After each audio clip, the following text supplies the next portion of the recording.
Welcome to our channel wow foods and blogs. ఈరోజు నేను చూపించబోయే రెసిపీ కంది పచ్చడి. పాతకాలం పద్ధతిలో చేయబోతున్నానండి.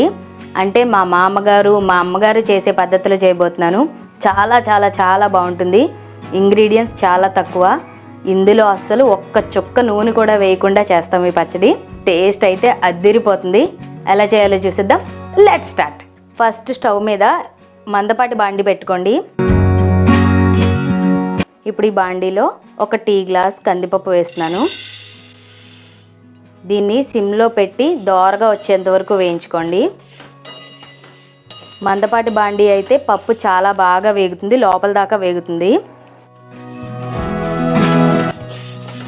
ఇలా లైట్గా కలర్ చేంజ్ అయిన తర్వాత దీంట్లో ఎండుమిర్చి వేసుకోవాలి.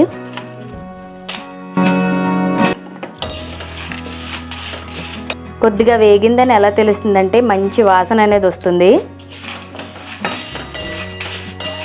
నేను ఒక టీ గ్లాస్ కందిపప్పుకి 6-7 ఎండుమిర్చి తీసుకున్నాను. ఇంకొంచెం కారం ఎక్కువ తినేవాళ్ళు ఇంకో 2 మిర్చి వేసుకోండి. ఇప్పుడు ఈ 2 దోరగా వచ్చేంత వరకు వేయించుకోవాలి.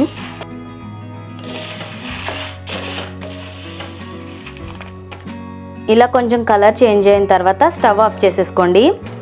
ఆ బాండీ వేడికి ఇంకొంచెం వేగుతుంది అన్నమాట. ఇప్పుడు దీంట్లో కొద్దిగా జీలకర్ర వేస్తున్నాను. జీలకర్ర పప్పులు వేడికి వేగిపోతుంది. ఇప్పుడు స్టవ్ ఆఫ్ చేసి బాగా చల్లారనిద్దాం. చల్లారిన తర్వాత మిక్సీ చేసుకోవాలి. ఇది పూర్తిగా చల్లారిపోయింది. ఇప్పుడు దీన్ని మిక్సీ జార్లో వేసేసుకుందాం.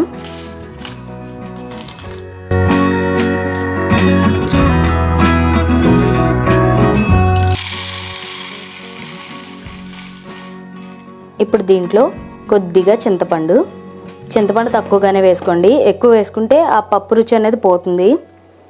ఇప్పుడు దీంట్లో కొద్దిగా ఉప్పు, కొంచెం నీళ్లు పోసి మెత్తగా పేస్ట్ చేసేసుకోవాలి.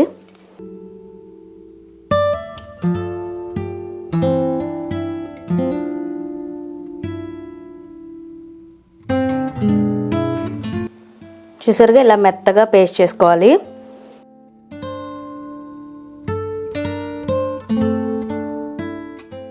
అంతేనండి, రెడీ అయిపోయింది.